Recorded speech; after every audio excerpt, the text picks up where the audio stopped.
Welcome back to Fuel Up Classic. Now, if you haven't subscribed already, please do. It makes all the difference. And a huge thank you to each and every one of you who've already subscribed, who've already commented and liked my other classic car videos. There's plenty more to come on the channel, and there's plenty already there. So please do subscribe if you haven't already. Now, today's video, if you haven't guessed it already, is all about the iconic MK1 Golf Cabriolet. But this comes with a little bit of a personal touch on this video, because the title of this video is Now the Time to Buy One. Well, I certainly hope so, because that's exactly what we've done. And there's a little bit of a confession as well to make. You see, a few years ago, my girlfriend was very happily driving around in her yellow Mini convertible. She loved it, but I hated that car. I hated every moment of having to get behind the wheel. So one day when she went to work, I sold it.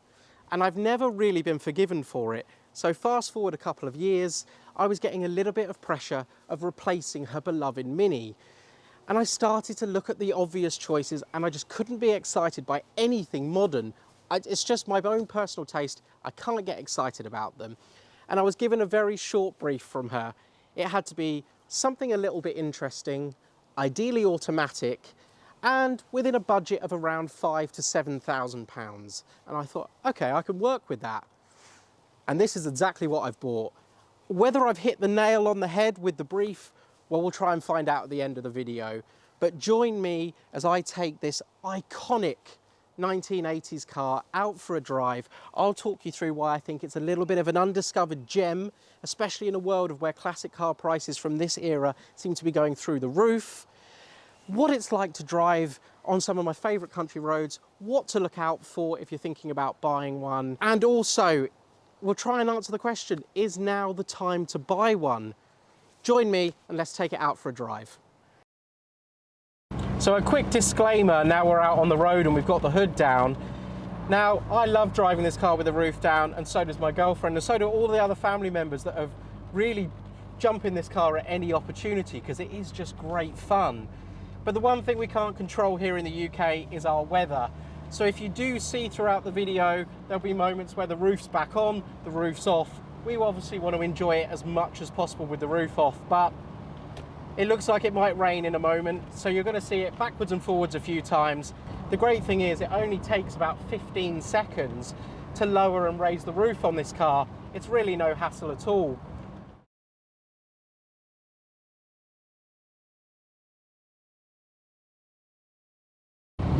Get behind the wheel of a MK1 Golf, and it's so strange how everything just feels familiar, even though this Cabriolet version made its debut in 1979 and this version is a 1989 example, so we're talking about a pretty old car now.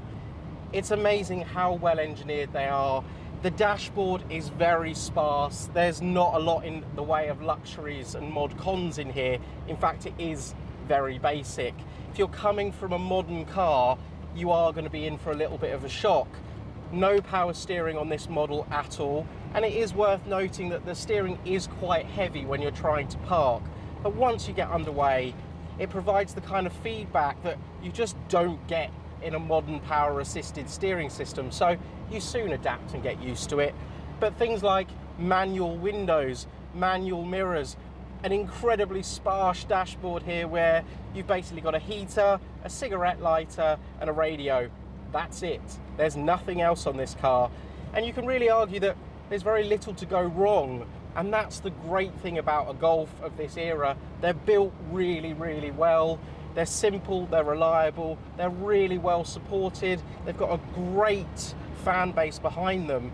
So you can get one fairly cheaply, but also looking after it isn't that much of a headache either, and that was a big tick in buying this car. I knew how well supported they were. But actually getting one out on the open road, well, the first thing that will come to your mind is just how small it is. You know, this can seat 4, and it does feel quite spacious in here because there's lots of things that modern cars have to have, such as thick windscreen pillars and thicker doors for airbags and safety equipment that this car just doesn't have. So it does feel airy and roomy in here, even with the hood on like we have today. You can seat 4 in relative comfort. It's a little bit tight in the back, but this is a summer fun car. we're not going to be using it every day to go up and down the motorway. And there's a bit of a fairly generous boot in the back as well. It's a little bit awkward to get to, but it's perfectly usable for what we want it for. So in terms of driving it, you could use one of these every day. It doesn't feel its age. In fact, it feels like maybe it was produced about 15, 20 years ago rather than in 1989. And of course it just looks cool. I think they look great inside and out, and this car gets so much attention. I wasn't expecting it at all, but the amount of people that come and talk to you and say, I had one of those, or very much the most common question we get asked when we're out and about in this, the first thing that comes out of people's mouths is it a GTI? And I always have to say, no, it isn't. But once you actually start to drive it, it doesn't really matter. No, it's not a sports car. I have to say, chopping the roof off a car like this, and even though with the Cabriolet they did strengthen up the body shell, they did stiffen things, it's still a little bit wibbly wobbly, to be honest. You go over some bumpy roads and there's quite a bit of scuttle shake.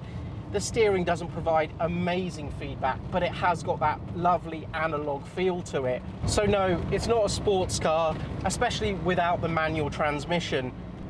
But what it is it's just joyful. It's so much fun to drive. You can be doing 50 miles an hour and it feels like you're doing 70 or 80. You can hustle it along a B road and just have a great deal of fun with it.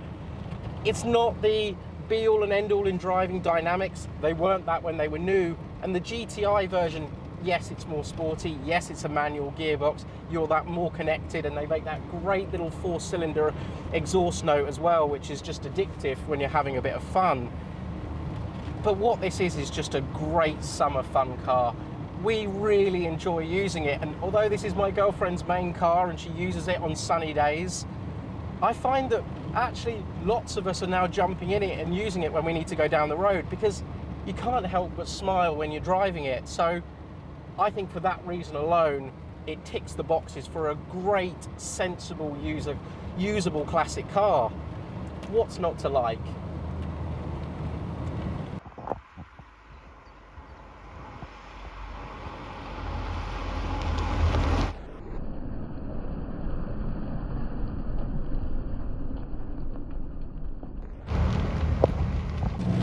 So the GTI gets all the credit, and arguably it is the one you want to go for, but prices of those have risen quite significantly. They're still obtainable. They're still, for a really good one, probably hovering around the £10,000 mark. But my budget wouldn't stretch to that, and really wanting an automatic transmission that we could make sure that anyone in the family could comfortably drive it was key. So you might be wondering, well, what does the humble Clipper version, as it's dubbed, actually like in terms of performance? Well, to be perfectly honest, even with an automatic gearbox, it's more than adequate. I'm not actually sure what the official performance figures are, and let's be honest, after 146,000 miles and several years, it's probably not kicking out anywhere near its original performance anyway. But what I can say is I've never felt in a situation where I'm wanting more power. As I've said, it isn't a sports car, but it does make a nice little exhaust note, and really on a sunny day you get the roof down, what does it matter? I'm going to be doing 50, 60 miles an hour anyway. This will comfortably do 70 on the motorway. We have taken it on a couple of longer journeys, and bar a bit of road noise, which to be expected with a car of this age, it's perfectly livable. But I'll just show you for the purposes of the video. Put your foot down, we're doing 40 miles an hour. Gearbox changes down relatively smoothly. Nice free revving little carburetted 4-cylinder engine, and you're already up to 60, 65 miles an hour, and it's perfectly fine. Doesn't feel slow. Fuel economy 30-ish miles to the gallon, so not completely ruinous. And another great thing about cars of this era, not only are parts nice and cheap, nice and plentiful to get hold of, insurance for this, for myself and my girlfriend on here, on a limited mileage policy, less than £100 a year. Now, there aren't many cars out there that you can get that for. It's so cheap, so much fun. I think it's a 1980s bargain, but let me know in the comments below whether you think it is, whether you think I should have maybe chosen something else, and whether you can think of another car that does all of this for around £5,000–6,000, because I'd love to hear it.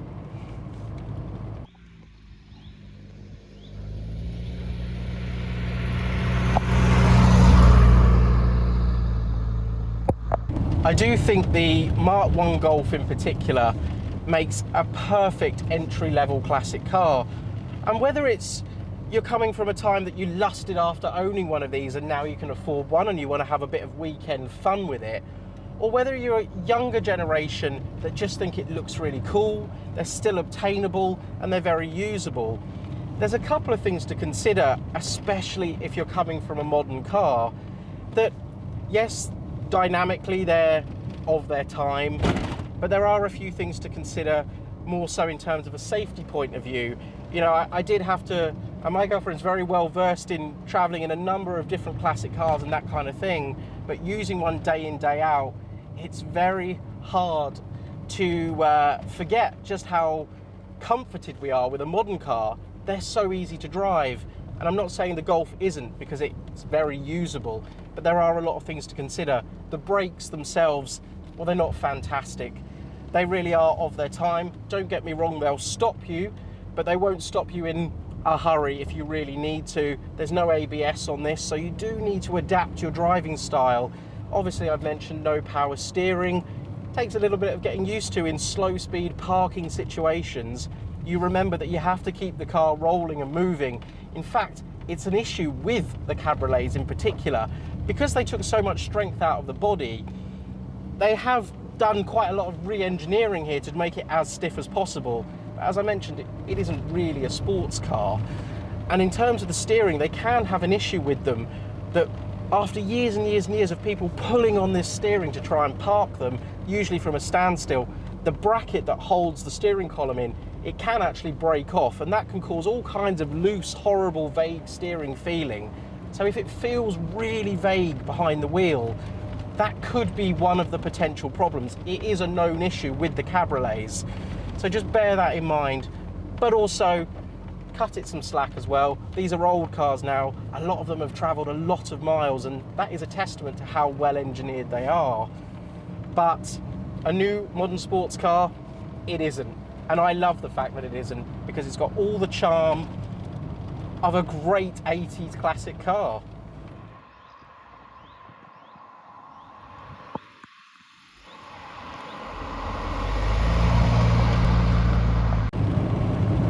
Let's mention a couple of things that you should look out for if you're thinking about buying one. And luckily, as I've mentioned several times, they are really well supported. So don't be too put off by a car that needs a little bit of work. But also, undertaking a restoration on one of these, they're not really worth it. Unless it's a later GTI and a very late Sportline model where they command really good money. A standard Clipper isn't probably worth taking on as a restoration. There's enough good ones out there that you can be picky and buy the best that you can afford is always solid gold advice with any classic car. But a couple of things to look out for. Well, the rear springs and suspension on these, they can be quite heavy on them, and sometimes those things get neglected on old cars. So really, if the car feels bumpy, if it feels like it's just wandering all over the road, it's a sure sign really that the suspension bushes, the springs in particular can snap because there's extra weight over the back on the Cabriolet. So just have a really good look at all those things. And if you're not sure, get it independently inspected or take someone along who knows these things. It's going to save you an absolute fortune in the long run. A couple of other things to consider in terms of mechanics. Well, this one's done 146,000 miles and it's still running very sweetly. And a lot of them are. A lot of them have done mega mileage and they're pretty reliable on the whole, but it's usually just neglect that causes reliability issues rather than any sort of systemic problem with the running gear.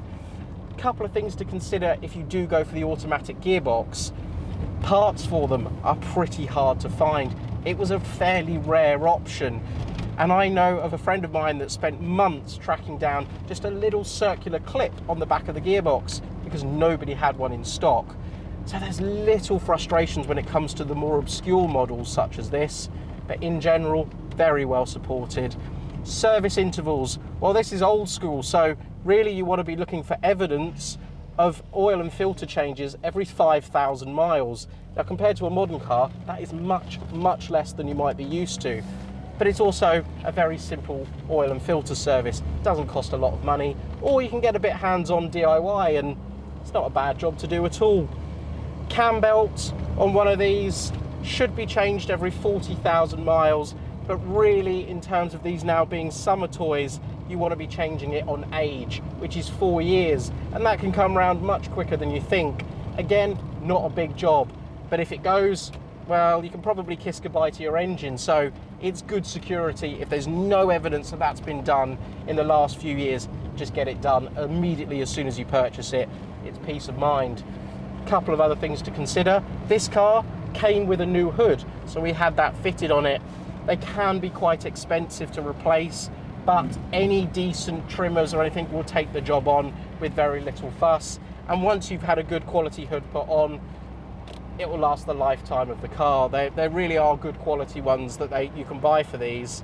And this is a manually operated roof. There's no complicated electronics to go wrong. It's bare bones simple. 2 clips, fold it back, lock it in place, put the tonneau cover over the back, job done. Takes no more than 15 seconds.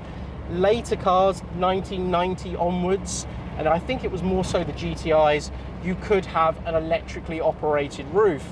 So if you are going for one of those cars, just check that it works. Try the full cycle 2 or 3 times. Make sure there's no leaks. Make sure it doesn't stick halfway, because you could be leading into a couple of potentially big bills, but all the parts are available. Doesn't need to be a headache. One other thing to consider as well, this really is old school technology, and GTIs and later versions were fuel injected, but this is a carburetted car. And the old Peerberg carburetor, I've had them on a couple of cars. They can be a little bit troublesome. So a really popular upgrade is to swap them for a Weber carburetor. Now, I can't remember if this car's had it done or not, but it's not a big job. And if you are going to look at one that's had it done, don't view it as a negative. It's actually seen as a really sensible and simple upgrade to keep that reliability in what is really a very well built car. And naturally, this is an old car now, and bodywork will be your #1 thing to look out for. Rust everywhere, underside sills, wheel arches, inner wings, all the obvious rust spots of any car. Just check them out, make sure you're okay. The most sensible advice I can ever give anyone is take a little magnet with you when you go and check a car. Just potter it around all the wheel arches, the sills, and if it doesn't stick to it, well, then it's full of filler. It's such a simple thing. It takes 2 minutes, and again, it could save you thousands.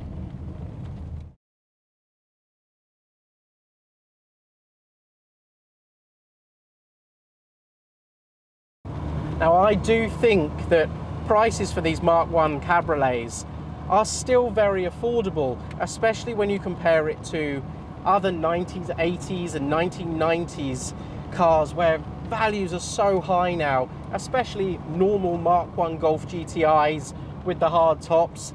Well, they're worth a fortune, but not the soft top. It just doesn't have the same following. It's still an iconic car, but it's just not got the same recognition yet. And I think yet is the big word, because we've all seen what happens as prices of the big top models go through the roof. The lesser known models, the less desirable ones, start to creep up as well. And that's definitely happening with these. Now, currently in 2023, we're coming into summer. So prices do vary a little bit. They do go up naturally because there's more demand for a convertible. But a good Mark 1 Golf GTI, well, you're probably looking at £10,000 now for a good example. And it's worth every penny. It's a great usable classic car. As I say, more performance, a little bit more driver focused than this one. But start to slip down the price range a little bit.